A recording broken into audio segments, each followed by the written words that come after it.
Morning everyone, Steve Brown from Swansea Creatives, and I'm here with Ben Middle from Fforestfach. We're doing a series of videos just to try and show people what happens when people are getting care of their own home, you know, in-house, etc. And one of the things we talked about was personal care. So what do you as a company mean by personal care? Okay.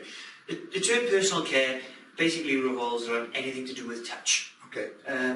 So if I was assisting a client with washing or brushing hair or dressing, and I've got any element of touching them and making sure they're okay, that's really where personal care comes into the fore. Generally out there in the community, when you talk about domiciliary care businesses and home care, and you talk about personal care, most people think about it as being just toileting and washing. But it can mean other things as well. Okay. With our clients, again, because the majority of them have got dementia, well over 50% have got dementia, when we do a care call, we could be involved with lots of different aspects of care, personal care being one of them. So we might be companionship, it might be home help, making meals, but within that 3-hour call, for example, there will be an element of making sure that they are presentable, you know, and they feel good about themselves. They might have their makeup on, you know, and that we've helped them with their hair and their dress. Well, it's interesting because so you just mentioned there now about touch, and you know, with dementia and all that, they usually feel very vulnerable. These people, I know certainly my dad did when he went through the Alzheimer's. So how do you build up that trust with people? Because you know, how do you make that happen? Because for me as a son, to leave someone maybe with my dad and having this personal care, you know, this touch with him, how do you build up that trust? It is all about providing the tools to make that happen. Like I mentioned earlier on, before we ever go to a client, we know all about them. I've chosen somebody that we're very confident is going to get on well with them in any case.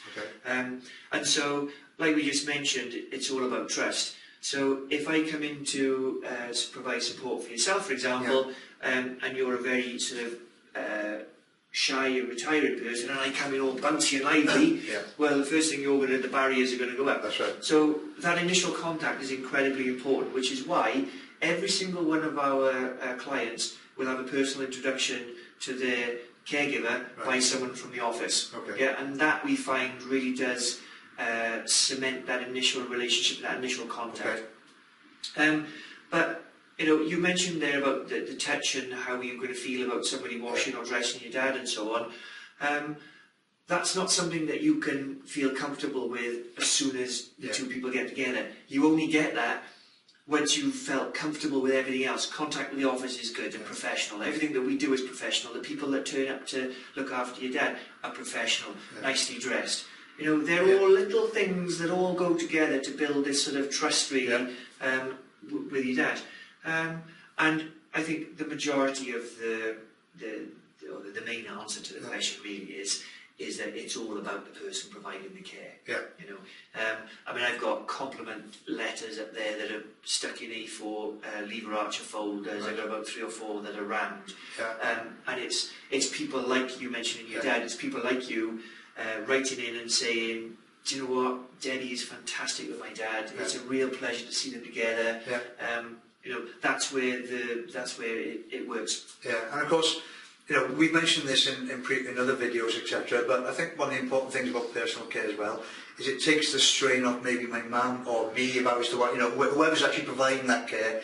I mean, it's a hell of a routine to be doing every day, you know, for someone else. And as much as you love them, it is still work. Absolutely right. There's 2 really important points you make there, Steve. One is that most children do not feel that comfortable providing personal care to their mum or dad. Sometimes, and actually, if you were to ask the father or mother, they don't want their children providing personal care for them either. You know, so there's all sorts of issues with that. But the other important thing that I found from my own experience with my grandparents with dementia was this, that if you're going to your mum and dad's place and you're providing personal care services and doing those things, you go there, you do those things, you've spent a fair bit of time, and now it's time to leave and go and get on with your life because you're busy. And the real benefit for us is for the people that are on the ball enough, if you like, to go with this, is that they employ us to do those things. Yeah. So when they attend mum, Yeah. all they're doing is focusing on mum, chatting, Yeah. engaging, Doing the nice things, yeah. becoming, doing the daughter-son, Yeah. or however, you know, Yeah. the daughter-dad or daughter-mum thing. And really, that's the benefit, because they get quality time with mum and someone else does all those other things. Good. Okay. So, guys, this has been Steve Brown from Swansea Creatives. I've been here with Ben Riddle from Home Instead. If you want to know more about personal care and how it works and how it can benefit you or your mum or your dad, or, you know, whoever's actually in need, by all means, have a look at the website below, or you can phone Ben or one member of his team by, you know, phoning the telephone number, and they'll give you some free advice. Otherwise, we'll see you all in the next video.